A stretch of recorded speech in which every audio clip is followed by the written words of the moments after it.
Hey there, fanboys and fangirls. This is your host, the other Luke, and back with a name this time. He was lost, but he is now known as the other host. Hello, everybody. And also joining in this week, we have our new host coming in, Matt, but he's going to be known as Sherlock Colvin. Woo! Yeah, I'm the new guy. The new It's guy. like the first day of school. It's like, what do I The do? new guy. I'm just kind of standing here. You're like Squid. Yeah, exactly. Except I'm not nearly as smart as he was. I'm honest. So this is cool. Yeah, I used to do a podcast. Well, I did a couple like small ones, but yeah, we kind of had to break that up because I moved and it was just too much of a logistical problem to get everybody together. But yeah, Tyler and me, I guess the other Luke, if I'm being correct here, we went to college together, and then, long story short, we connected, and then here I am. And I'm a total dork, so I feel like I'll be a decent fit.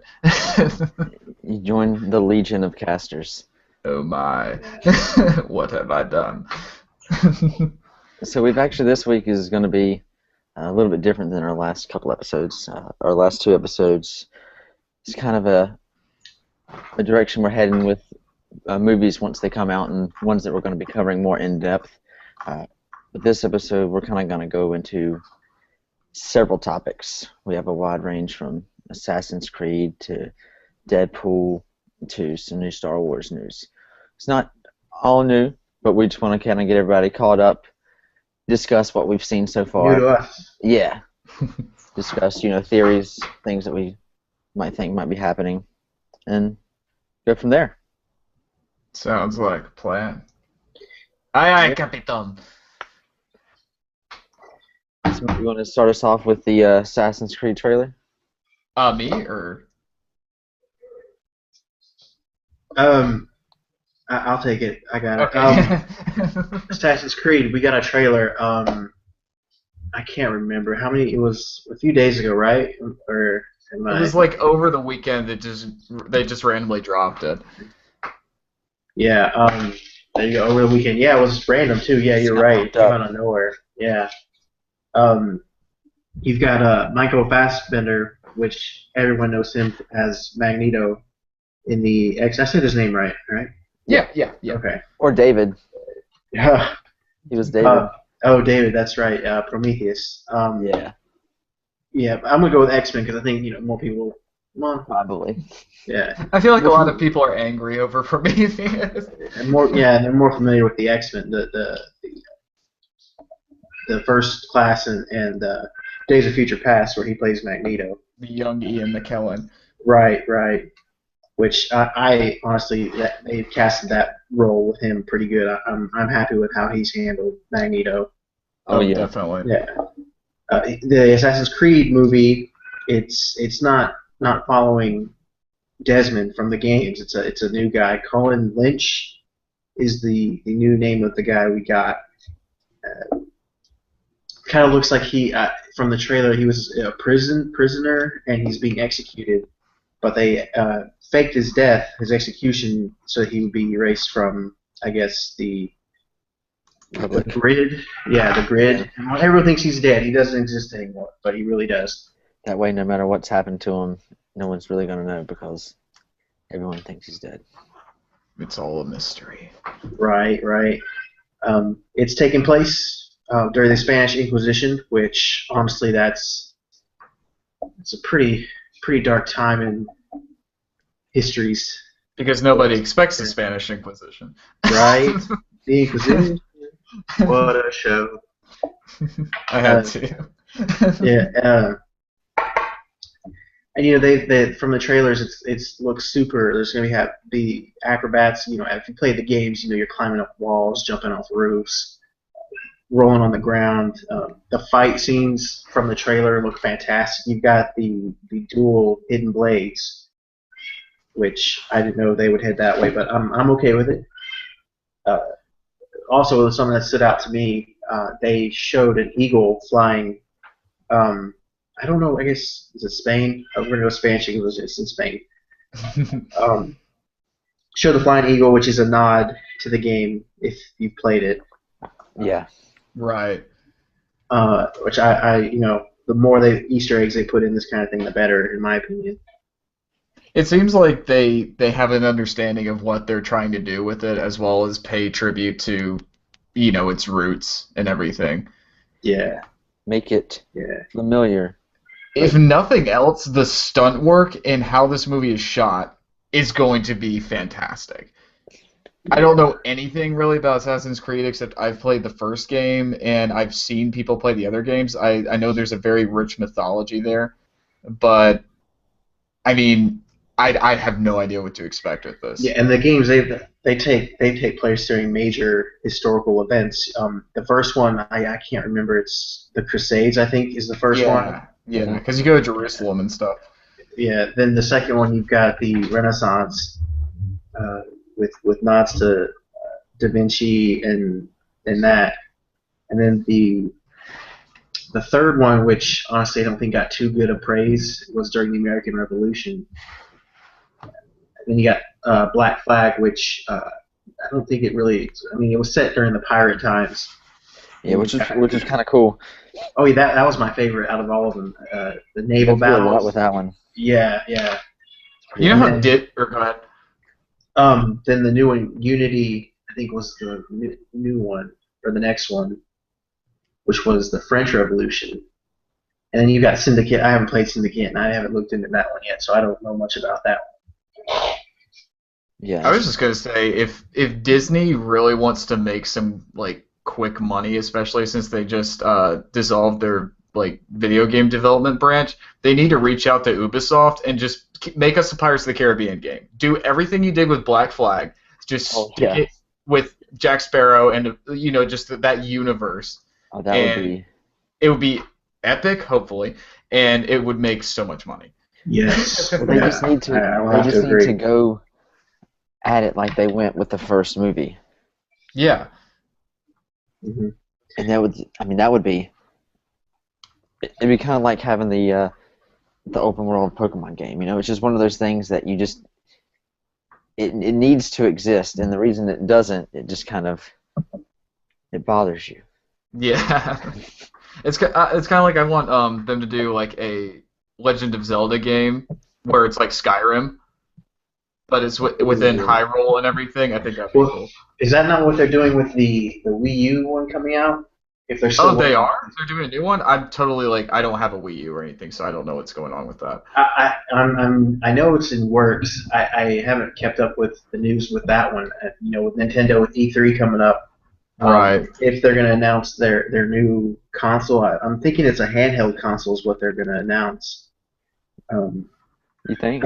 I hope so, because honestly, I know not a lot of people are too thrilled with the Wii U, but I enjoy the Wii U. Because I just actually finally upgraded to a 3DS.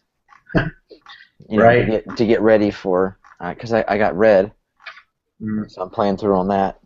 Now, is that just literally a new, or are they just re-releasing the old game, or is that like an HD? It's just a straight port. It's okay. It's still like the square frame and everything. Okay. But the cool thing is you'll be able to take the Pokemon that you train in this game over to Sun and Moon that come out later on this year. Okay, that's awesome. Yeah. And the all the glitches are still there too, all the Mew glitches and stuff like that. Right. See, so yeah, it's a giant nostalgia trip. Yeah. That's awesome. That's how it should be. Put us back on track. We're drifting. Sure. Yeah. That's what happens. Yeah. That's why my last podcast is called Scatterbrain. Yeah. Totally getting off topic here, guys. I also noticed in the trailer they don't make any reference to Abstergo besides you have the symbol, the Abstergo logo on there. They just never mention it. It looked kind of weird. He was like on a machine that was flying him around. It was weird. I don't know how that's gonna work. I was gonna say, do you And think the finally that's the gonna come into play later? I want to say yes because it looked like he was training um, in real time. Because you know how they hook him up to the Animus and he goes back into his ancestor times, but in the real time it looked like he was training for who knows what. Because we really don't really know much. We just got this trailer out of the blue, really. Yeah. And the final thing I noticed, besides all the fighting and the choreography of the jumping from building to building, is the last scene of the trailer. We have an assassin jumping off a rooftop, which again is reference to the game, which kudos to them, right? Yeah, and the way they're shooting it looks really cool too. Yeah. Like they did a very, very big wide shot. I mean, that's going to be the one that they're going to put on all the big like go see this in IMAX, go see it in like big that's large format. That's going to be the thing. And hey, props to them for it because that'll look cool. Yeah, I didn't even think about the IMAX. That's probably gonna be the way to see it. Then? Oh yeah. Are they doing that one in IMAX? I mean, I hope. I'm sure they are. Here, I'm gonna look. While you look, the release date for Assassin's Creed is Christmas, the 21st of 2016. So that one's going to be around the same time as Rogue One, which we're going to talk about later. Yes. And they are doing an IMAX version. They are? Yeah. Awesome. Well, definitely know what I'm seeing that then. Oh yeah. Yeah, that's going to be the way to see this movie, I think. Oh yeah. Go big or go home. I love those moments where you get to those highest points in the game, and you get to see the horizon, and you just get to see the entire world. They go hard on that, and it just looks so amazing. Oh yeah, definitely. Showcases them, or showcases the landscapes.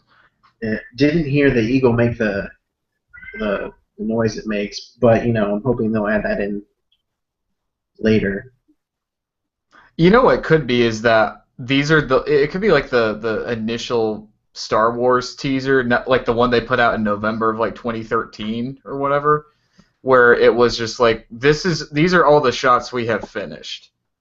I mean, it's still pieced together enough where you know what was going on, but it was at least with Assassin's Creed, but it still left a lot to mystery, which is I'm sure intentional, and I'm sure also they're still working on some stuff in post. Right.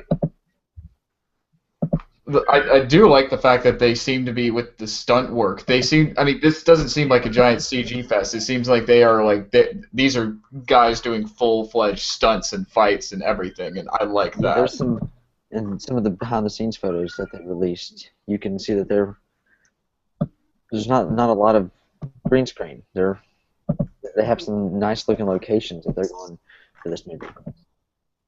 Yeah, they put some money into this. And the guy who did it, Justin Kurzel, I think that's how you say his name. He's coming right off of Macbeth with Michael Fassbender. Obviously, he's going from Shakespeare to a video game, but he's still sticking with kind of like a period tone. I mean, it's like if the guy could do Shakespeare, I think that says something. They're not just hiring like the next like kind of Michael Bay kind of person to do this. Right. They're Someone hiring who somebody is accustomed to that period. And doing period pieces. Yeah, someone who kind of they're more of an artsy person doing it, and I like that they're taking that chance with that. I hope it works. I mean, everything I'm seeing in the trailer looks awesome. Yeah. Yeah. What do you think of the costume? That's always I was pleased with it. Yeah. That I kind of geek out about a lot is how hard they go into the costumes. Oh yeah. Yeah. It was because it's blue in the movie as opposed to kind of the typical white thing that they do in the games. In the games, right? You get like I said, the hidden blade. You get the double hidden blades. You also, I noticed, you got the throwing knives on the shoulder, which that's a good, cool little nod there, I guess, to the original costumes. Oh yeah. The whole thing just looks like they took like the game design and then just like they went back to like, okay, how would this look during the the Spanish Inquisition? Yeah, because they even they have the other puzzle you always you jump off and dive into. Yeah, like the haystacks. Yeah, Didn't see much of the stealthy as far as hiding it around or hiding in crowds or in high grass or that kind of thing in the trailer, but it won't surprise me if we do see that kind of stuff. Oh yeah, that's probably like when we finally get like the full like story trailer, like the second trailer, they'll probably show a little bit more of that. That's a way that you start the trailer. Have them like closing in on somebody. You know, like the very first cutscene in the first game when they show them all sneaking into like kind of isn't it like a hanging or something, and then they take somebody out. Yeah, They ought to do something like that. that's a good idea. I'd be cool with that. It's kind of like in one of the Batman versus Superman trailers when you like they show Bruce Wayne running through Metropolis during the last bit of Man of Steel, and they just play it quietly. They could do something like that, just play it with some small music cues, and then just have Fassbender come out and just like stick somebody with one of the hidden blades. I don't know. Now I'm talking as an editor. that would look cool. Just ideas, but it seems like we've got some cool in the works with this, but yeah. Well, I guess speaking of costumes and suits, in the works. yeah, and our thoughts and reactions, we can go into our next topic, which is the Power Rangers suits. So I haven't heard y'all's thoughts on these yet. So what do you think about Tony Stark? I mean, Zordon. See, that was my first thought. Yeah. No, definitely. They totally look like Iron Man armor, which I'm gonna have to refresh my viewing because I've only seen the picture once and I go into it, but it totally looked Iron Man-esque. Yeah. I mean, I like the morphers. Like I like how they look, but it's just what's with this big giant crystal or whatever? Yeah, like in the center of the chest. It kind of reminds me, like, it's almost like they want like the combat like armorness of like the Christopher Nolan Batsuit mixed with like a bit of RoboCop, and then they painted it up like Iron Man. Yeah, the black one straight up looks like he's just. It looks like RoboCop. Yeah. Yeah. And what's up with like the ab lights? It's their powers. Their powers flowing through them. I don't know. and CrossFit is sponsoring them. Yeah, right. Sheesh. I mean, this is a reboot of the original, the Mighty Morphin Power Rangers, right? Right. Okay. Now, is anybody from the original like cast involved with this? I'm aware of. I think there was a time when Jason David Frank had posted some stuff about talks of it or whatever, but yeah, I mean, he probably was going to be like the Stan Lee of the Power Ranger world. It'll be like the A-Team where they just scatter the cameos throughout the movie. Yeah, you'll probably have him just pop up somewhere, and that's going to be. If any of the originals make an appearance, it's going to be him, I think. Yeah. I mean, he still does the other shows like pretty regularly. He did was he in the bootleg universe short that happened with like Katie Sackhoff and stuff? He was? He actually came out in a statement how he was definitely not for that video. He said it was not what Power Rangers was about. Oh, okay. Yeah, but he was just. I thought it was pretty cool. I mean, it was a cool take on it. I mean, it was a realistic view on if you put teenagers through this kind of, these situations. I mean, yeah, they're gonna get messed up. I'm kind of like, I haven't seen or really refreshed myself with anything as far as like the Power Rangers since like I was in kindergarten. Like I saw episodes here and there. I mean, I remember what they look like, and the theme song's catchy as all get out. But Go Power Rangers. But like, what's the basic gist of like how they get their abilities or something?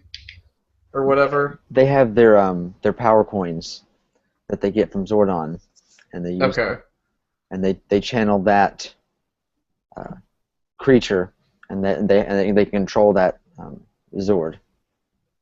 Okay. Okay, that makes sense. Ooh, I can't wait for it's Zordon, right? That's the big or when they come together. What is it they form? I'm totally blanking right now. Ah, that's gonna bother me. I Um, wonder, do you think they're gonna go like CGI with that, or are they gonna do like guys in suits, or what do you think? No, no, they're they're definitely probably gonna go definitely not gonna CGI. do that. Mm-mm. Yeah. Well, do you think they're gonna just like jump into the CGI, or are they gonna do like Godzilla and do like a motion capture kind of thing? I think that would be cool. I mean, that would be what we would want. They choose to do is another thing. Wait, what'd you say? I said what they choose to do is something totally different. As we told that some studios don't make the best judgment calls. Who is the studio behind this one? That's a good question.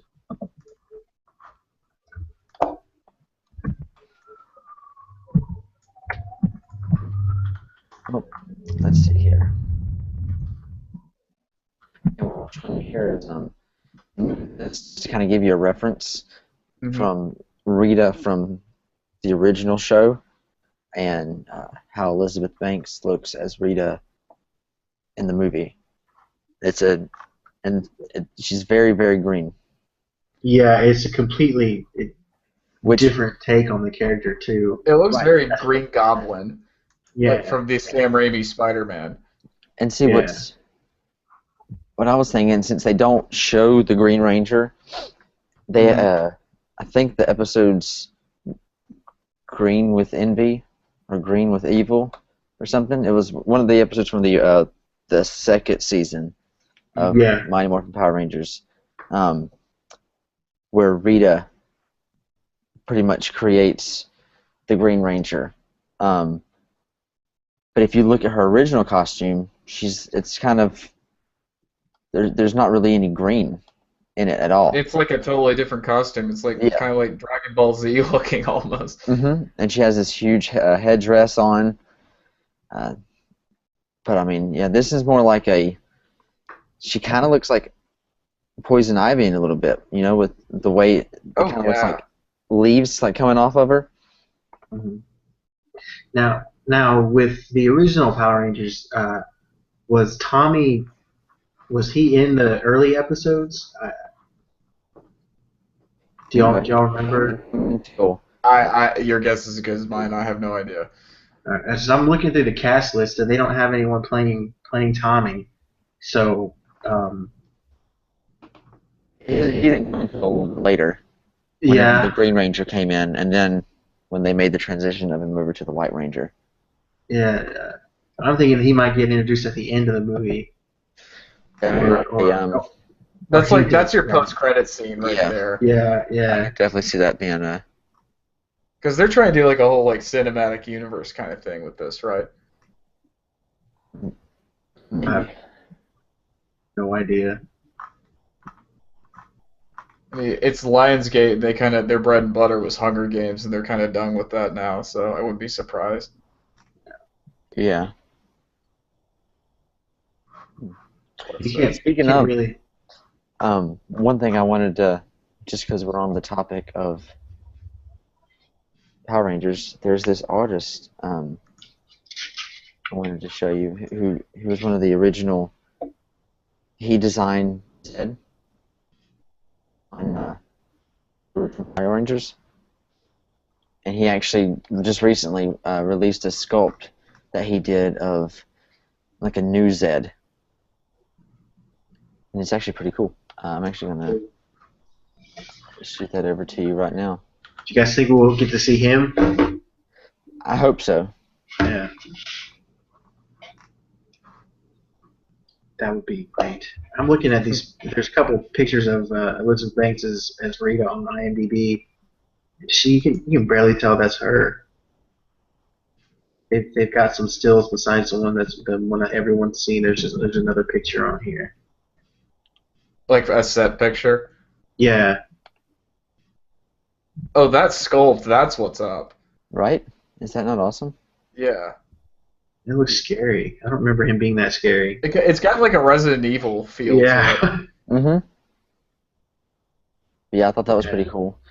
He actually did I wouldn't be surprised if he was on it, but did something with it because he did a lot of the makeup for the Hunger Games, and Oh, really? yeah, There you go. That's he was perfect. on season 1 of Face Off.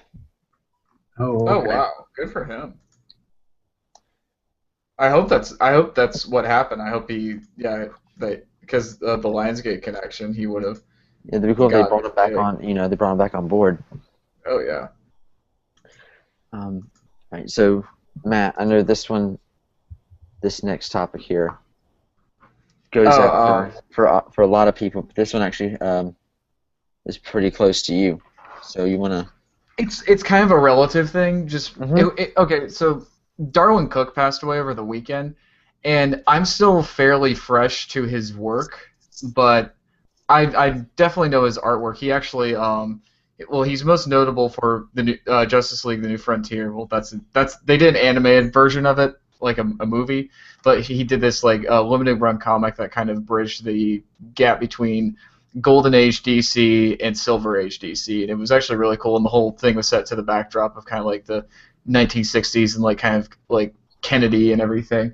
And it's a very, very well done piece. But my thing with Darwin Cook is I've always loved his art style. It's funny because him and Bruce Timm have a very similar style. Bruce Timm, notably known for Batman the Animated Series, Justice League Unlimited, Batman Beyond, Superman the Animated Series. Basically, the whole DC animated universe from the early 2000s and the 90s. What I found out through my research actually is that him and Darwin Cook actually worked together to help come up with those designs, which makes sense why their styles are so similar.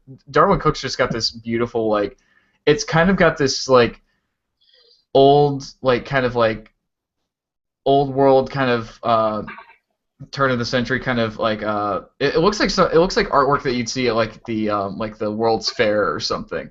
Like especially like I mean hell in like Iron Man or not Iron Man in Captain America the First Avenger, the Stark Expo, that's kind of the aesthetic that it kind of sets that Tomorrowland kind of Disney vibe. And I just really like it, and I'm sad that he passed. What's really bad about it is that his family had just announced on his website that he had cancer the day prior. They said it was a very aggressive form, but I mean, for them to come out and say that it happened and then he just goes the next day, that's Oh, tough. wow. And he's only 53. That's the crazy thing. So it But happened pretty fast. yeah, I did a little tribute sketch. I drew Raven, one of my favorite DC characters, in his style, and I'm doing a stream tomorrow night with my artwork, and I'll be doing some more Darwin Cook stuff just as kind of a tribute to him. He also, recently he wrote the with the Before Watchmen comics. He wrote and drew the Minutemen comic, and he also wrote the Silk Spectre comic, and those are actually two of my favorite ones, or I think what were the strongest ones of that Before Watchmen line. But yeah, it's sad that it happened. I'm kind of kicking myself because I had an opportunity to meet him at MegaCon a couple years ago, but I either couldn't afford it or his line was too long, and now I kind of wish I, just Yeah. sucked it up and Stuck through it. yeah, but you win some, you lose some. But he'll be missed. He was a brilliant artist. Yeah, he definitely is. Well, on a much more lighter note, because he did do a little bit of work for Marvel, but we did have something remarkable happened this year. We got a Deadpool movie, and Yes, not we did. like the Wolverine Origins crap. Like we got a legit Deadpool. Yes, we did. We call it blender pool because it just looks like someone just threw a bunch of superpowers into a blender and it just Out popped just Wade mess. Wilson. Yeah. I'll be honest though, I had the little action figure of it just because I thought it just was a cool looking little action figure, but then I sold it to somebody. But Oh, it was just like, what? I didn't know much about Deadpool at that point, but my friend Sam, who's like a Deadpool aficionado, he's like, no, that is not right at all. What did you guys think Yeah. of the movie? Oh my God, Ryan Reynolds. I don't. They could not find another person to play Wade Wilson. Um, and man, it was fantastic. Probably Fox's best superhero movie. Oh, by far. You know, Ever. Yeah. that's the only one I feel like they couldn't give back to Disney. Not because they physically couldn't, but just because I feel like They'll they're be too the only scared. ones who can do it like do it the way that the fans want it, the way it is in the comics. Because Disney, they just hold on to it. Yeah, and I don't see Disney putting out an R-rated movie because Deadpool he has to be rated R. There's no way it would have had its success if it was PG-13. Oh yeah, yeah. I mean, I think it was Kevin Feige came out after Deadpool. He was like, you know, we're very congratulative of Ryan Reynolds and everybody involved on Deadpool, but we're sticking with PG-13. Yeah, I can't blame them. I mean, Yeah. they've done all that they've done. You know, I mean, even then we've gotten some of the really kind of dark and gritty stuff on the TV shows with Netflix and stuff, but I just don't see yeah. Deadpool working as a Netflix show. No. At least if within the MCU, it just would be weird. Yeah, and they need to cross that bridge. You know, Fox and Marvel and Disney. They need to. That's Well, Deadpool is definitely one we need to see in the actual MCU. Well, after Fantastic Four, and given the fact that you know we live in a world where Sony and Disney made a deal to where we have Spider-Man happening Right. Yeah. in the MCU, which is mind-boggling that would Yeah. happen. It's just Yeah. I don't know. I guess what's gonna kind of settle it is I think with Apocalypse and then the third Wolverine movie that'll kind of be like the swan song to a lot of what started the whole X-Men franchise with Fox. And it's just a matter of seeing if that will coast along. If nothing else, I think Deadpool will be fine, but you never know with the X-Men. Yeah, Yeah. and probably the X-Men will just end up being side characters to Deadpool movies. If the studio they'll can just afford they'll turn into a Deadpool cinematic universe. Yep. But, That's the only one that they've done so well with. yeah, it just that I didn't know what to expect. Like, I mean, I don't have a huge attachment to the character just because I didn't know much about him. I played the video game and I've seen like bits and pieces in the comics here and there. But then, it came out on Valentine's Day, and I thought it was really funny that they did that. And Yeah. at its core, it is kind of a love story, It is. and it's so well done. And The- it doesn't obviously doesn't take itself seriously, but it's just the way that they handle it was just. It was the movie that needed to come out because we kind of have a lot of tropes with superhero movies now because they're so frequent, and Yeah. Deadpool kind of points and laughs at that. Mhm. It's kind of like I mean, I don't mean to tangent, but kind of like one of my issues with the Star Wars prequels was, you know, with the originals we had like Han Solo who was kind of making fun of the absurdity of what's happening. Mhm. And then you didn't have that in the prequels, where Deadpool is kind of like that movie and that character is like the perfect way to kind of do that with like the superhero craze that's going on right now. Oh yeah. and the marketing for Deadpool, you know, with it being Valentine's Day, they went the whole it's a love story. Take your boyfriend, take your girlfriend to go see it, and Mhm. and that I thought was icing on the cake because You're sitting there and you're thinking, "Oh, my boyfriend told me this is a romantic movie." right. This guy just turns like a shish kebab. Right, yeah. And then the everything else that they had, you know, Deadpool with Ryan Reynolds, they did a testicular cancer awareness thing where, you know, he's telling dudes how to check themselves. He also did one for breast cancer, which, you know, it's They're both fun. Have you seen like the Blu-ray release ones? Like they basically done it like it's a Viagra commercial. yeah. It's hysterical. Like, you know, like the marketing team who did Ant-Man did a good job, except I thought the posters were garbage. But the overall, like they would do stuff like they'd have like ant-sized billboards and stuff, but Deadpool took that and raised it to a whole new level. I mean, literally, I remember there's one banner, or not banner, there's one billboard poster that I saw that it's literally just the crap emoji, or it's a skull, the crap emoji, and then an L or something like that. And Yeah. just all the different marketing. I mean, the thing is, when you have a character where you can't take it that seriously, um, it works to be able to do that kind of stuff. Mm-hmm. Oh, Yeah, what's it? Tyler, you just sent a wonderful link. You should talk about that. Yeah, what's funny is the honest trailers, they actually had Deadpool show up in this episode, and of course do what he does best. I love that it was actually Ryan Reynolds. It wasn't just a guy doing Deadpool's voice. Right. and that's another thing. Ryan Reynolds, I think he's put himself into this character 100%. And and hey, we're Honest Trailers is doing an Honest Trailer of Deadpool. We should get in touch with Ryan Reynolds, see if he wants to do anything with this, and he's all for it. And that's awesome, I think. Well, Yeah. like you said, he's completely immersed in the character and just in the concept of it. I mean, it's just like he got so much crap for Green Lantern, and I think he was kind of the least of the problems with that movie. But the fact that he was able to get up on the high horse again with the superhero franchise and just take the world by storm is mind-boggling, and I'm so happy that it went that way. Yeah, and the same goes for Ben Affleck.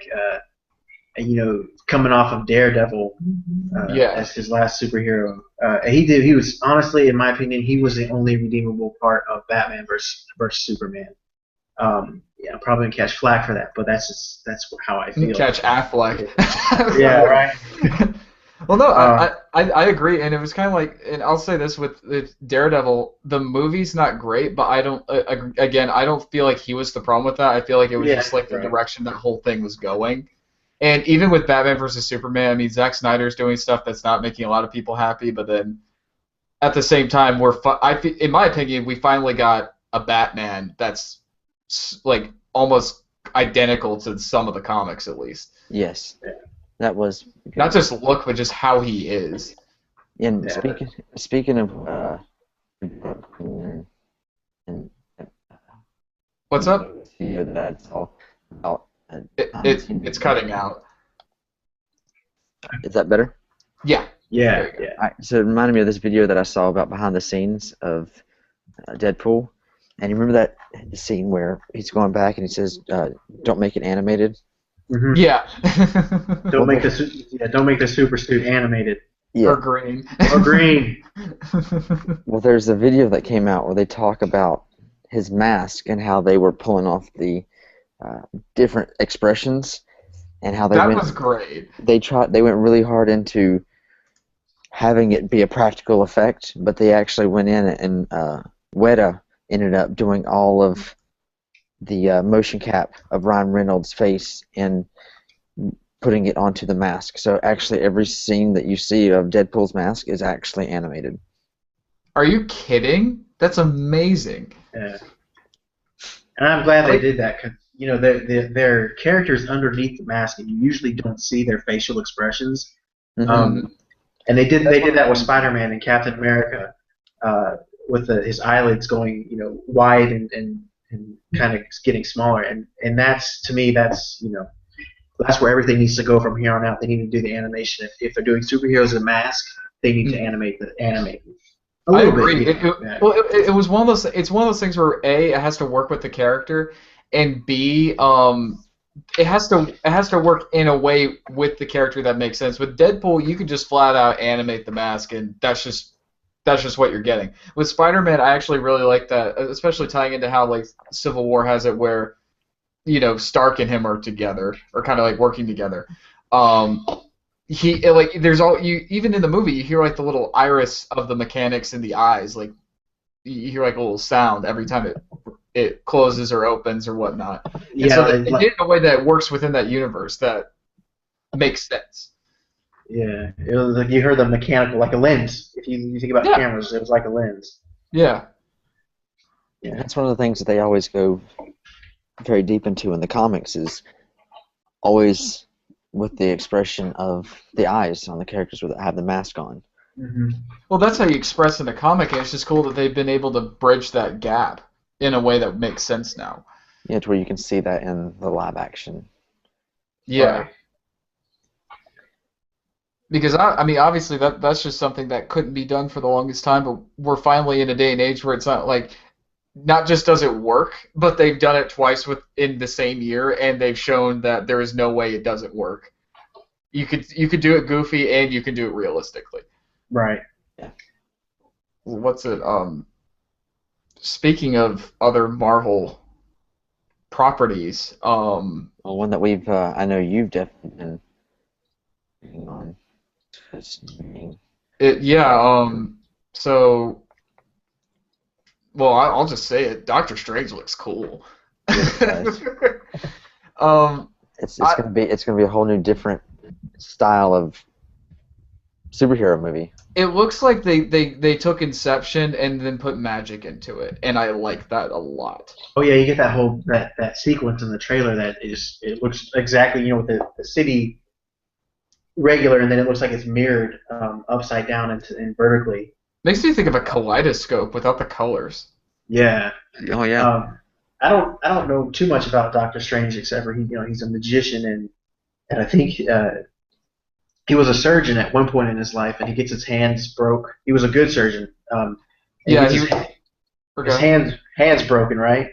Yeah, I'm still kind of schooling myself on Doctor Strange, but my buddy Christian has kind of caught me up to speed. Basically, he's a very skilled but arrogant neurosurgeon, and he gets into this really bad car accident, and basically his hands are he can't do surgery anymore just because his hands are so mangled, and so he basically blows all of his money trying to find any sort of cure or treatment, and he is basically on his last rope when he's approached by I don't think the Ancient One's the one who actually approaches him, but somebody who works with the Ancient One basically says, "Look, if you want a way to like regain your ability to help others, come here." And then he ventures to like Nepal or somewhere in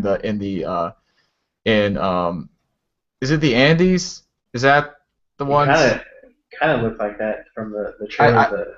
I my geography skills aren't the best right now, but yeah, he ventures up there and then he's trained in kind of he lets go of his arrogance. It's almost like it basically take what Yoda did with Luke in Empire Strikes Back and just make it with a neurosurgeon with magic. Yeah. And And I have no idea who the villain is though. No clue. yeah, I don't think they've gone in detail No. or depth as There's to more who the villain's going to be. tease in it. I Yeah. think, or what was it? I just think the cast of this movie is insane. I know there's been some controversy over Tilda Swinton playing the Ancient One, and I think it's fair enough, but I will say I just like that they got basically every Shakespearean or like notable English actor to be in this movie. Yeah, I mean, Benedict I was sold with Cumberbatch because I'm obviously given the name. I'm a huge Sherlock fan of just him in general. I think he's an incredible actor, and they finally nailed him down for this. I was like, there's one of two things that need to happen. If he's in Marvel, he needs to be Doctor Strange. If he's in DC, he needs to be like Brainiac or Martian Manhunter. And they went with Doctor Strange because he's got the face of a leading man. Right. And they've Yeah. already introduced Martin Freeman because he was just he popped up in Civil War and then just kind of was gone again. There needs to be a scene where the two of them just look at each other and grin and then look away. Yeah.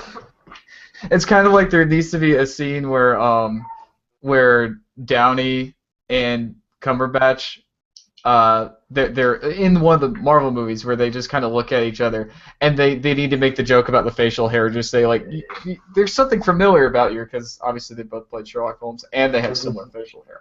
Yeah. Yeah, there's the new Iron Man International that has been going on. I don't. It's still a fairly new comic, but Tony Stark was working with Doctor Strange, and he made a reference like he put his hand. They're standing next to each other, facing the reader, Mm-hmm. and Iron Man goes. He puts his hand up like to get a high five, and he goes high five for the mustache bros, and Doctor Strange just looks at him in the next panel and there's nothing saying, and then in the third panel, he puts his face in his hand and gives Tony a high five. That's yeah. That's one thing Marvel has been strong out of the gate with is their banter between the characters is priceless. I mean, Civil War showcased that beautifully. Mm-hmm. Right. And Yeah, they did. what's it? I'm going to sneak another segue in here. Yep.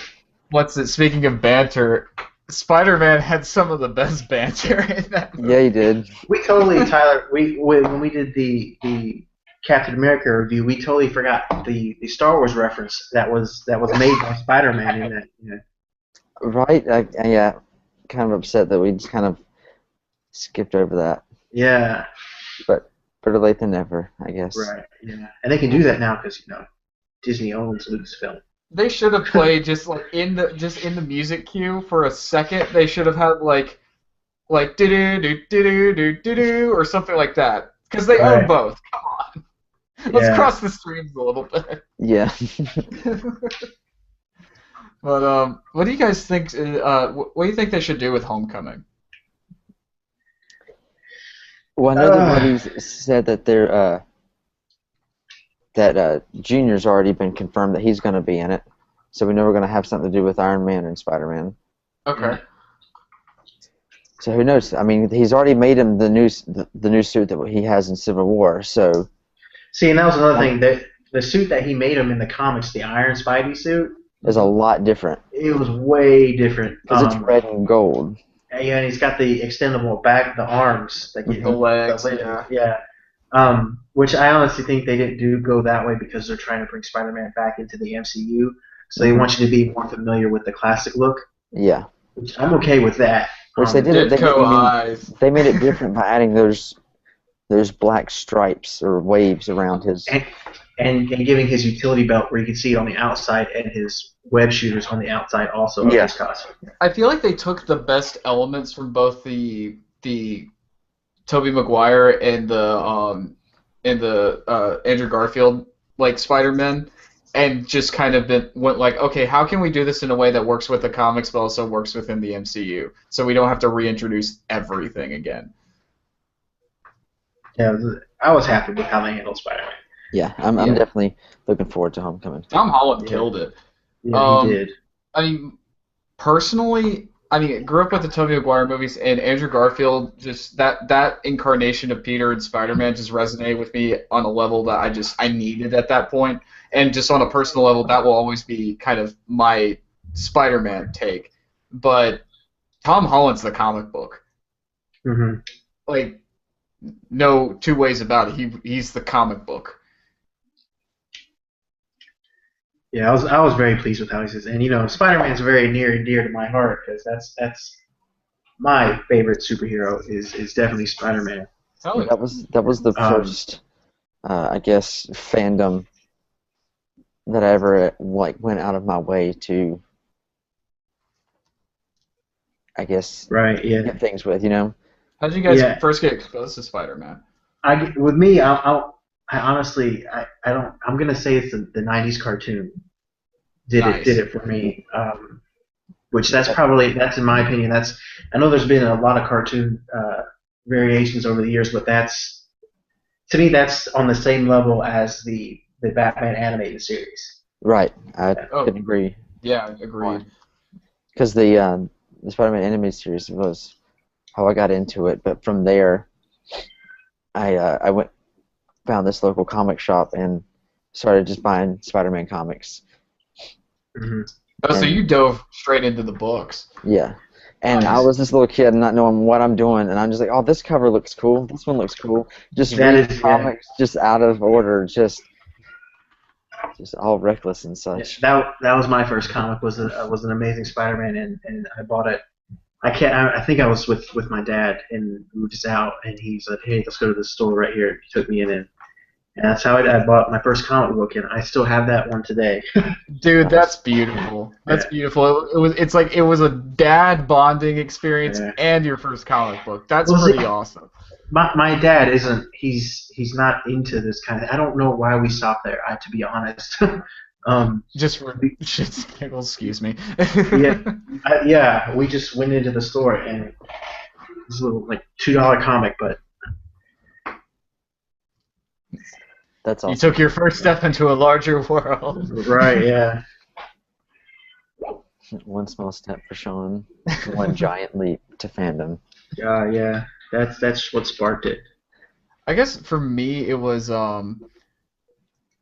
I had seen the old cartoon or the '90s cartoon. I say the old cartoon, but the '90s cartoon. I'd seen like bits and pieces flipping through the channels and stuff, but I remember it was one of my. It was in like I think I was in like first grade when the first movie came out, second grade maybe. But I remember it was like a friend of mine's birthday party, and at this point, I was just all Star Wars, nothing else, maybe Indiana Jones. But I wasn't into the whole superhero thing. I loved the Batman animated series, but I just liked that as a cartoon. I wasn't just like married to the idea of a superhero. And we went and saw it for this kid's birthday, and I was like, more, more, more. The minute the movie ended, and I remember I got the N64 game, and then we were at the Yeah. grocery store and I saw like a comic book, and I wasn't much of a reader, but I loved the artwork, and that's kind of where it all started. Yeah. I remember getting the action figures too. Oh yeah, Yeah. Granted, they weren't what they are today with as far as the articulation goes, but as a kid, you don't care about that. You just want the figure, and it's I'm a little bummed I don't have them still, for nostalgia purposes. But yeah. um, I remember getting the Spider-Man toys and the Batman. I had a huge Batman cave or Bat cave. Hmm. Uh, during the time I guess it was the George Clooney era of Batman. The Yeah, bat credit card of bat nipples. yeah, yeah. The Clooney reign, but yeah, it's very near and dear to my heart, Spider-Man. So I'm liking the way they revamping the character. They did it in a way where it's just like we've gotten introductions to the character very recently. And it's one of those things where it's like you don't really want to tread that ground if you don't have to. And I'm sure that they'll touch on it in Homecoming. I'm sure they're going to flash back to it, but from what it sounds like, it's going. I mean, it takes place after Civil War, so Mhm. he's very much already Spider-Man. And I think that's a smart move to make. Yeah. Because Yeah, I mean he was already very much Spider-Man in the Civil oh War. yeah, Um, he just got a you know, major upgrade. That way we're yeah, not going definitely. back. Because if you notice, we only saw Aunt May. We didn't see Uncle Ben. So we don't Yeah, have to relive You seeing know what they Uncle need to Ben do? die again. yeah. That's the thing. Everyone already knows Spider-Man's origin You know what they via. ought to do? Or sorry, go ahead, Sean. No, no, go ahead. I'm done. And I know you weren't the biggest fan of this, but I think the depiction of the Wayne's death in Batman vs Superman is the best depiction I've personally seen in a movie because it's pure visuals, it's all music driven, it's something they get out of the way really quick, but they tell you everything you need to know without saying a Hmm. word. I Yeah. think if they're gonna That's do this, very the nice. Uncle Ben murder, that's how they got to do it. Mhm.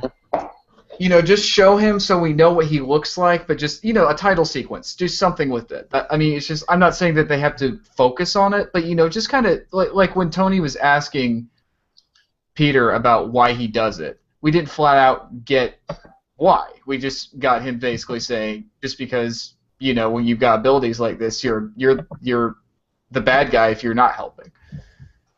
It'd Yeah. be cool just to Yeah, kind of delve into that, especially if they're going to go with like a coming of age story. That'd be a cool thing to kind of like call back to.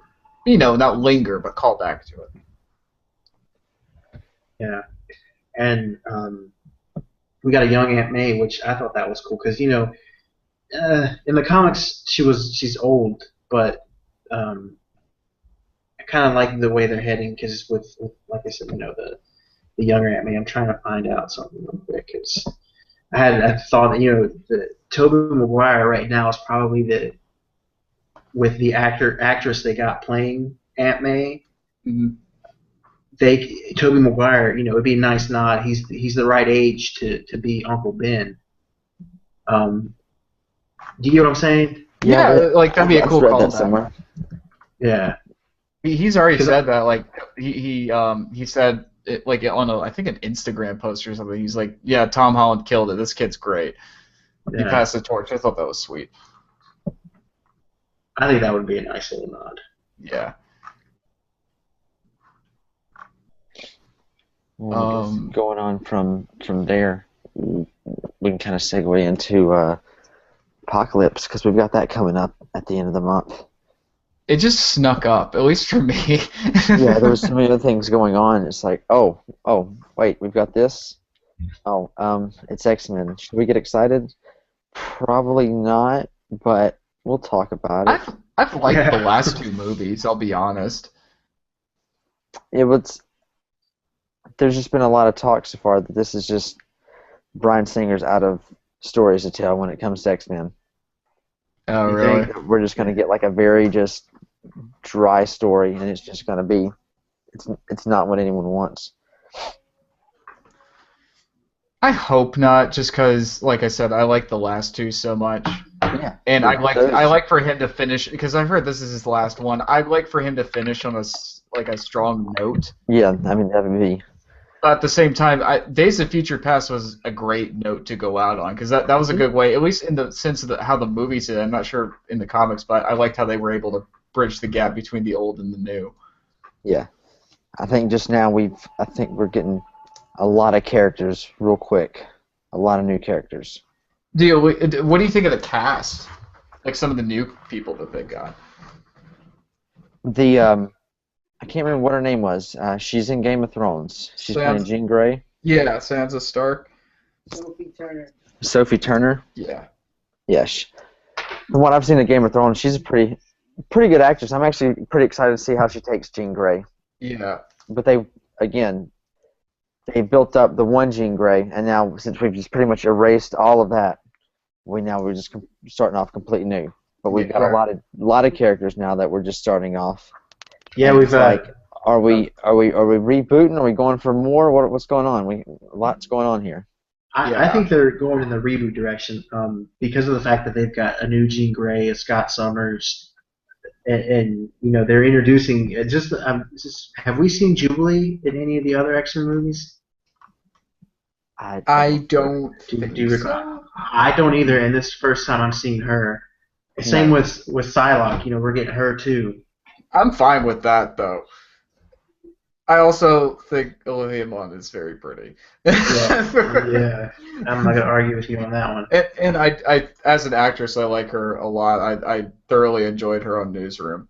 Did you know that she actually turned down? She was going to play the girlfriend in Deadpool. Really? Mm-hmm. Huh. I like the girl that they got, the chick from Firefly. Yeah. Is she on Gotham? Yeah, she's also in Gotham. Okay, Yeah. I don't follow Gotham, but I remember hearing her name thrown around with Gotham. Yeah, she's Jim Gordon's new love interest, if I'm not mistaken. There are worse interests out there to have. Yeah. We're getting to see Mystique as a teacher for the X-Men, which we haven't seen in the past. I don't know her backstory. I thought she's always been a bad guy. Yeah, same here. But you know, we're seeing her in the trailers as a new teacher because apparently Professor X gets kidnapped by Apocalypse and the air quotes the four horsemen of the Apocalypse. But yeah, we see him or her stepping up as a leader, which I think that's kind of cool. I think it's cool, but I kind of have the same issue with how she's being handled as I do with Magneto. I feel like they keep, like, at the beginning of the movie they're the bad guy, then they become the good guy at the end, or some form of that, and I'm kind of like, there's no consistency with it, and that's something that kind of bothers me. I feel like if any of them have a bit more consistency, either of the two, it would be Mystique a bit. But I don't know. It's just I feel like they kind of just I don't know. That's something that kind of bothers me. And also it's like so the first movie is in the 60s. The second movie is in the 70s. This new one's in the 80s. No one's aged. Right? Yeah. It's like I get it and it's cool that they're wanting to go with the whole period thing with it, but it's just like you said, if Mystique's playing a teacher, it's like she still looks like 20-year-old Jennifer Lawrence. I mean, I'm not trying to nitpick, but it's just like that's something that kind of irks me a little bit. Yeah. something that stood out also to me in the trailer is Evan Peters as Quicksilver. He's talking to, I don't know who he's talking to, but he makes the reference, "Oh, Magneto's my father," and it was Mystique he was talking to, and Mhm. she goes, "What?" And then he's like, "Yeah, my mom and dad, they, and Evan Peters as Quicksilver. I'm happy with that casting decision. I was gonna ask which one do you guys prefer, him or Aaron Taylor Johnson? I think I prefer Evan Peters. I have to agree. Yeah.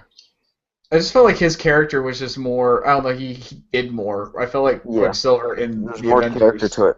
Yeah, he was just kind of an insert character. I don't know. That's just me. But oh yeah, Sean, do you know if they're doing any like figure tie-ins to this? They actually are I don't know when, but we're getting a new Marvel Legends uh, set. I don't know who the Build-A-Figure is going to be, Hmm. but yeah, we are getting a Marvel Legends. Now, are they based on the characters as they appear in the movie, or are they just doing comic versions?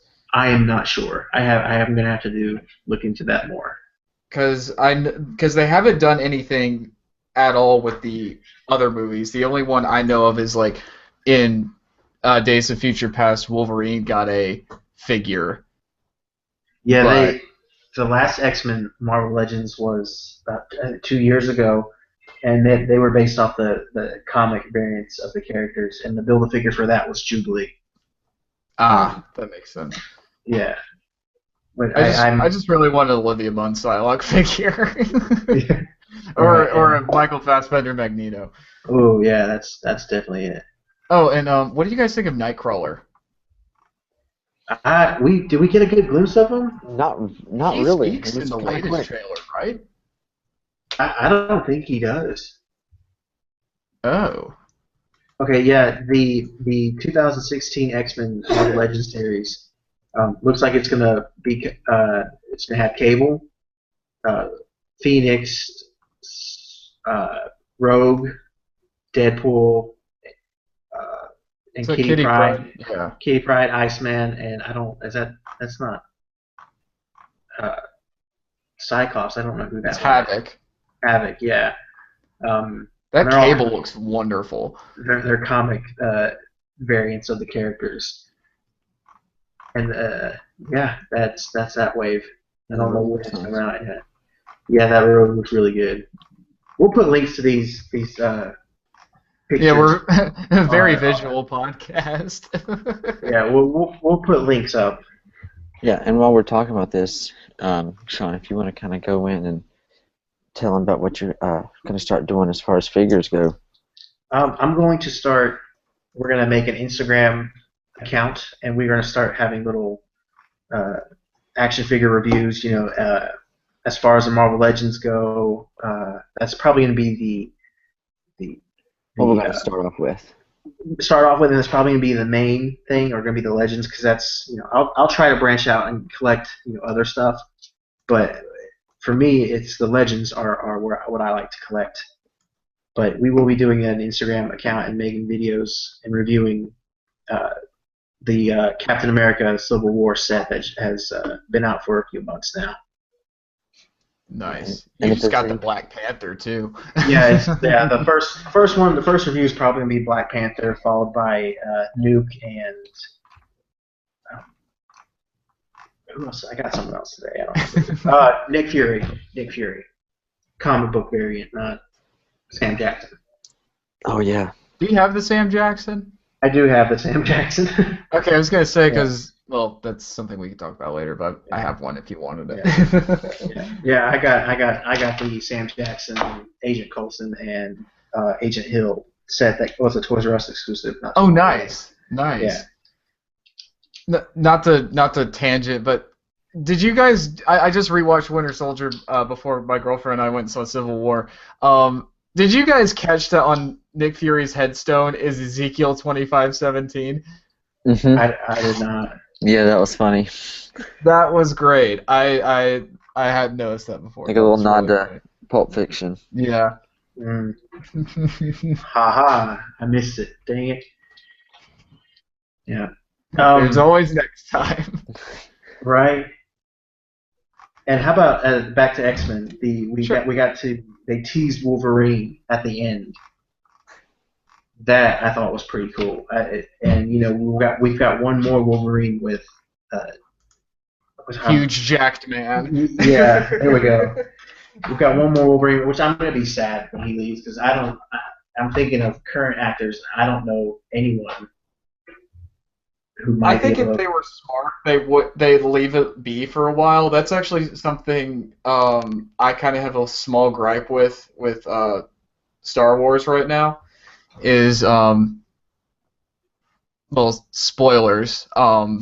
We lose Han at the end of Force Awakens, and they're already prepping and have recently cast the young Han Solo for the young Han Solo standalone movie, and I'm kind of like, I kind of had the same issue when they, spoilers again, killed off the Joker in Arkham City, and then not 2 years later we get Arkham Origins, and it's just like, oh, here's the Joker again, but it's a prequel story. It's kind of like, oh, we kind of threw our moneymaker out the window, so we have to bring him back. Is Arkham Origins though? Was that part of the actual storyline? Because it's a different studio that it's Rocksteady Montreal, right? That did Origins. Warner Brothers game. Oh yeah, yeah. Okay, and yeah, they're different studios. So I don't honestly. I played Origins. It was okay. I thought Troy Baker did a good job as a Joker. Troy Baker was cool. Yeah. But I honestly I don't. If it is part of the storyline, it is. I don't consider it part of the storyline. I consider Batman Arkham Island. Or Arkham Asylum, Arkham City, and Arkham Knight. Those are the three that I consider story, actual canon. Yeah. Yeah. I feel like the Origins is kind of just a placeholder. Yeah, I do too. I mean, it was good. Don't get me wrong, but the fight with Deathstroke's hard. Yeah. At least it was for me. Yeah.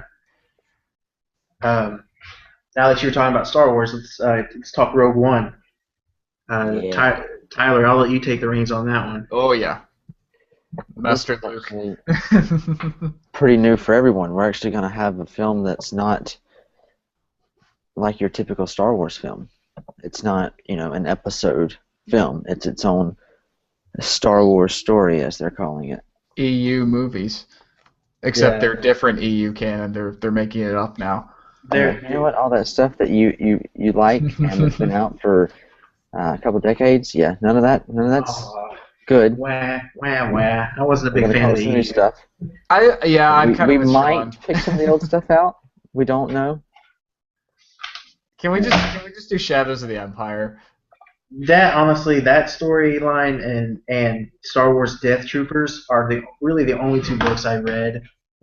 Yep, same here. 100%, and those two are, in my opinion, they even made the Shadows of the Empire game for the 64 back. That game back is when. amazing. Yeah, I would be happy with that becoming, I guess. I just canon. want Dash Rendar in a movie. Right. That and what's it? It also that they cover some of the events in between the original trilogy that I liked. And that's actually something else. I don't know if you guys read Dark Horse's Star Wars series that they did shortly before they had to turn it back over to Marvel. Yeah. But that was wonderful. The first book is basically it's weeks, maybe months after they destroy the Death Star, and they just pick up from there. And it's about the founding of Rogue Squadron. Yeah, and that's what we're getting with Rogue One. It's Is set that in what it between. Yeah, it's set in between episode 3 and 4. If I'm not mistaken. Yeah. Because it's the strike team that gets the Death Star plans, right? Right. And you've It's got the moments up until when Leia hands off the plans to R2. It's everything before that moment. Yeah. See, that's cool. We get to see in this trailer too, Mon Mothma, which Return of the Jedi. Casting. Yeah. Yeah. If you realize that there's actually a deleted scene on Revenge of the Sith where that same actress plays Mon Mothma and the count in one of the their council meetings. but it was a deleted scene, so it was. Like the same actress who's playing her in Rogue One. Yep. Wow, that's impressive. Yeah. What was Yeah. it? Or go ahead. No. Go ahead. Oh, I was just gonna say, I just like, well, I think we're gonna actually kind of like watch the trailer in a second, but I got like a huge Zero Dark 30 vibe from it, and I like that a lot. Yes. Yes. And that's what's going to be great because it's not going to flow like all the other ones have. Because you know how we all realize, the new one, it reminds us of the old one just with certain things that it references to just and how it flows. But this here is something totally different. Yeah. It's familiar territory, but new territory at the same time. Yeah, I like how they're placing this one in between episode 2 and 3. I kind of wish, we had a placeholder in between the Attack of the Clones and the Revenge of the Sith with the Clone Wars, the cartoon. Yeah. I would have loved to have seen, an actual live action movie. Whether if it brings in some of the characters from the Clone Wars show, I think that would be awesome. But I would have loved to see, Anakin and Obi-Wan more so. Doing their thing like they did the Clone Wars. I'm not bashing the Clone Wars because that's one of the best animated shows. Again, I'm gonna put it up there as my top 3 with the Amazing Spider-Man and the Batman animated series because it's fantastic. If you haven't watched it, go watch it. It's wonderful. I just started watching it actually, and it's one of the first few episodes gave me it felt like the classic Star Wars, but it was set with the prequels, and I liked that. Yeah. Like that's what I think we're gonna get with Rogue One. Like there's one scene in one of the episodes where it's like Yoda and a troop of clones are waiting for like to ambush this like droid convoy, and Yoda just kind of like teaches them to like look within themselves and find who they are. And I think one of them says like, "Well, who's going to care if we die? We're a bunch of clones." And he tells them it's not about how you look on the inside; it's how you are on the or how you look on the outside, how you look on or how you are on the inside. You get what I'm saying? But it's just one of those things where that's Empire Yoda, and I love that. Mm-hmm. And also in the trailer, we get to see a. Get confused with the ranking of the Imperials, but it looked like a Grand Moff, if I'm not mistaken, dressed in with the cape. Dressed in all white. Is that a Grand Moff? No, that's I want to say it's something along those lines. Yeah. But yeah, that's what I was actually trying to look into, trying to figure out what his role is. Also, are the AT-ATs like premature, like prototype ones? Yeah. They did look different, yeah. And that was one of the things that I liked, that I noticed with Gareth Edwards, since he's the things that he's done have just been big in scale. What a career. He does a movie with 6 people for like $500,000. Mm-hmm. Then Warner Brothers calls him to do Godzilla. That's a big hit. And then he gets to work on his dream project, like in the Star Wars universe. Yeah, it's like what's his name and when did he take yourself? Yeah. It's like I want the movie about his life. Like, when did he make the deal with Satan or the Robot Devil? If you're a Futurama fan. Okay, yeah, it wasn't a Grand Moff. I was wrong. I'm still looking as to what the ranking would be, but because if you remember in a New Hope, we get a look at when they're at the meeting where the guy's like, or Darth Vader says, "I find your lack of faith disturbing." There's a background character who it's Admiral Tarkin from the Clone Wars, and he's sitting chilling on the back of the table in all white. So, and it's not a Grand Moff. I was wrong. That would be Tarkin. Tarkin is a Grand Moff, and it's 2 different rankings. Is that Gary Oldman who's playing the guy? Because he looks kind of like Gary Oldman to me. No, it's not. Okay. Like the one shot where it's like the doors are opening and he's just kind of standing there. I'm like, did they get Gary Oldman in a Star Wars movie? Because that's amazing. I mean, they got Forrest Whitaker. Yeah. Yeah, that's cool. But who's his character? I don't know anything about what's going on with him. Which one? Forrest Whitaker? Forrest Whitaker's character, yeah. That I'm not sure. Yeah, I don't know anything about that. Are we going to see Darth Vader in Rogue One? Do you guys think we will I get? believe so. I mean, I don't really see how you can do this without having him in it. Yeah, Let's be Right. honest. at Right. this point. And will we get James Earl Jones back as The Darth voice. Vader? He Yeah, did it for. I think he did it for Rebels. Yeah, he did it- So I wouldn't be surprised. Yeah, he did. definitely. Yeah, he did for Rebels. What was it? I wanted to point something out. There's one shot where you see what looks like these like Imperial shuttles being blown up, and they kind of almost look like a early version of Kylo's ship. Hmm. That and what else? Are the blacked out stormtroopers? Are those like are those what Shadow dark Troopers? troopers? Yeah, or shadow troopers? Yeah. Yeah, Shadow Troopers. I'm thinking of like Dark Troopers from one of the video games or something. Yeah, I don't know. Because it's got a different designed helmet than anything we've seen, but we have some of the familiar, white stormtrooper armor. Yeah, we've got the classic Stormtrooper, and then these guys. They almost look like a Death Squad. They look like it's like the Empire recruited people from Hydra, Yeah, and I mean that in a good way. Um, and then you get to see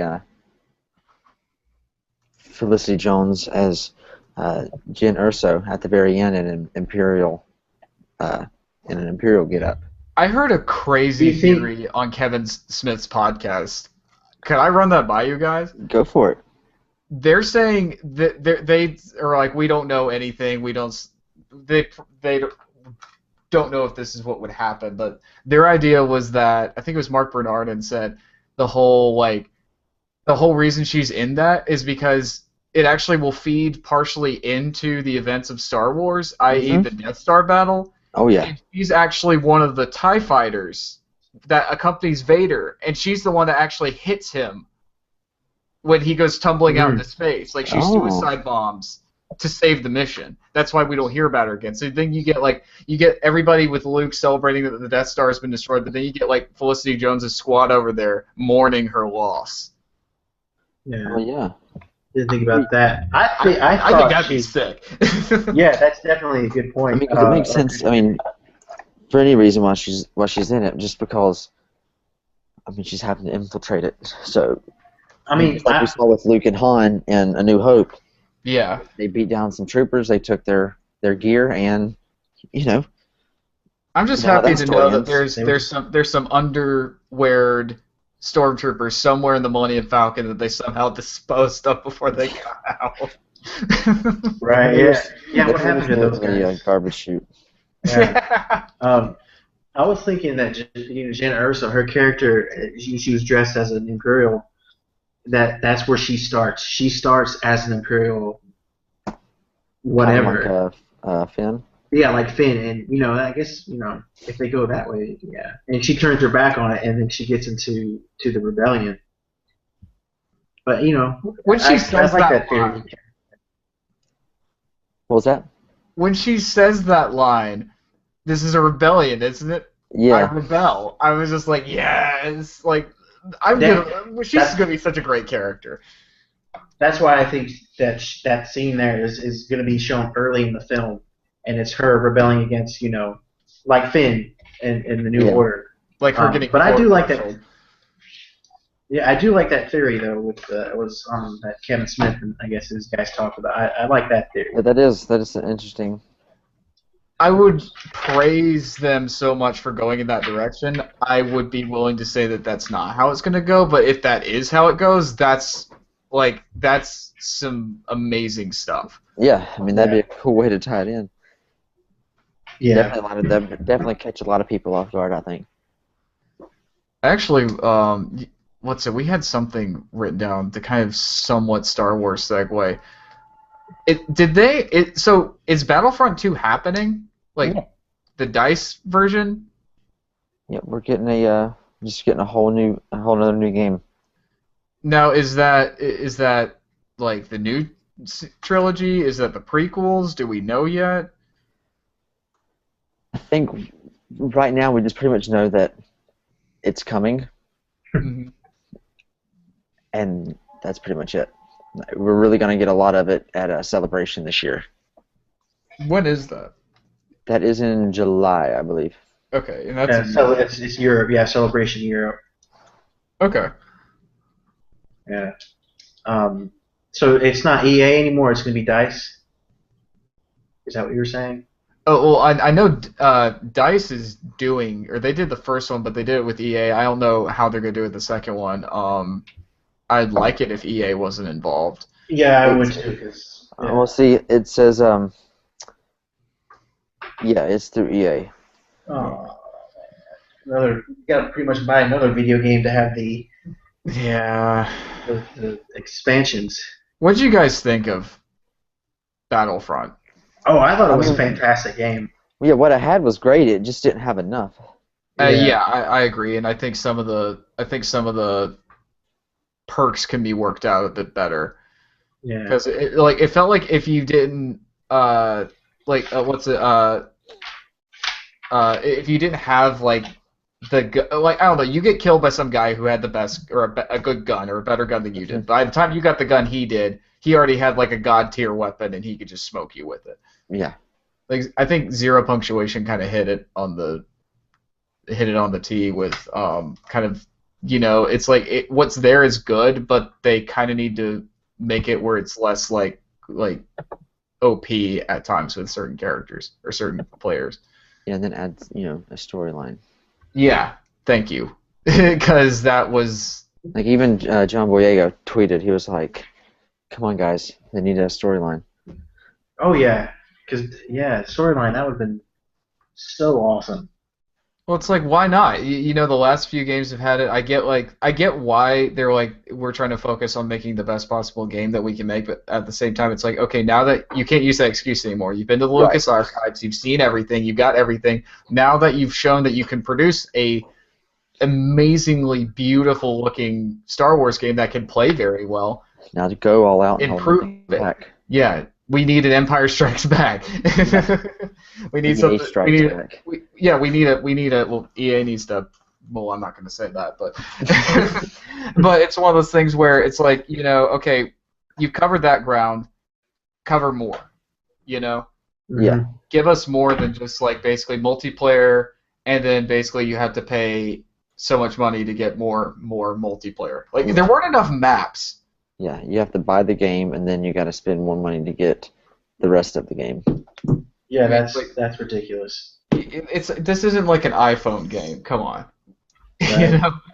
we shouldn't have to pay to do everything. Right. So, I don't We know. should get the game, and it should be a complete game, and then there should be just extra levels that you can play, but are not, Yeah. imperative to the entire story. Yeah, there's a great graphic I saw that kind of illustrated that. It's like like games like a few years ago, and it had like a cheeseburger, and then it had Yeah. like if you want extra cheese or this or that, extra something. Where now it's like you have like the patty and like the bun, and that's Yeah. your game, and then all the other stuff is like DLC, and I Yep. think that's ridiculous that it's kind of gotten to that level. Yeah. I mean, I mean, again, it's a business, but come on. I guess it's a good way for them to expand on one game while they're working on another. Like the Call of Duty games, they do the same thing with the all the DLC that they come out with. I mean, I'm okay with it. How they handle it. But yeah, the way EA did with the whole paying another $60 was not cool. Yeah. Yeah, it's I don't know. I mean, it's one thing if it's like the DLC is literally adding basically an entire game's worth of content to it. Like I think like the new Fallout DLC has an immense amount of gameplay within it. But it's just like at this point, it's like you're gonna make people pay basically for just more maps. That's silly. I Right. was really hoping one of the DLCs was gonna be like a story-based thing, but whatever. Yeah. Nope. Unfortunately not. No. Hey, but before we wrap this up, I want to make a mention that Disney Infinity is now done. Done. Have you guys heard They about it? closed it. Yeah, Yeah. that's They're coming out with a few more play sets. You've got the Alice Through the Looking Glass play set coming out, and you've got Finding Dory coming out. And I think there's one more. I don't recall off the top of my head, but after these play sets come out, they're done. that just happened out of the blue. Yeah, Yeah. and I thought they were doing pretty good as far as sales. Oh yeah. Because Disney they I think they could have kept this going for a while because Especially with all the Star Wars and Marvel stuff. Come on, Yeah, there's yeah, money to be made there. it's called Disney Infinity for a reason, and I think the real reason is because you have an infinite amount of possibilities to play the game. Yeah. I think the real reason it's called that is because they have an infinite amount of characters to pull from and make as playable characters. Well, it makes sense given like like there's Nintendo's got their thing that they're doing, and then there's like the Skylanders or whatever. It's like if there's any kind of like company or entertainment company that really could capitalize on that whole area, it was Disney because they have their fingers in everything. They have obviously their own original characters that they're continually adding like people and princesses and characters to. Then Right. they just got Star Wars, they've got Marvel, they've got all these characters. It's just kind They've of got like everything. yeah, and it's just kind of like all of a sudden, wait, no more? That's it? Like Right. I've played the game a few times. I have a few of the figurines just because I love how the figures look. But I'm gonna have to jump on getting some of the Star Wars ones because they're gonna be hard to get. Right. Yeah. That's a little disappointing. I know that wasn't part of our show notes, but it came to me while we were doing the show. Oh no, you're good. Oh, yeah, I'm glad you brought that up. Yeah, mention that with all the games we're talking about. But yeah, I'm a little bummed that they are calling it quits on the Infinity game. Because they're outsourcing all their video game stuff now, I believe. Hmm. There you go. Call Ubisoft. Make a Pirates game. Yeah. Yeah. Well, it looks like that about wraps it up for today. Got a lot of stuff we got covered there. Yeah, wow. That was dense. So our next episode is actually going to be a first of a series of ones that we're going to start doing, some commentaries, and our first one's going to be of The Force Awakens. So that'll be released this weekend. So we're pretty excited to get together and watch a film that we all waited very impatiently for. God, man, the anticipation for that movie. Whew. Yep, and the amount of times that the movie has been seen amongst the three of us would probably Yeah. scare a lot of people. So Yeah. we keep those numbers classified. I've seen Star Wars 500 times, as Tracy Morgan would say. But yeah, so until next time, stay nerdy. Later, guys. See ya.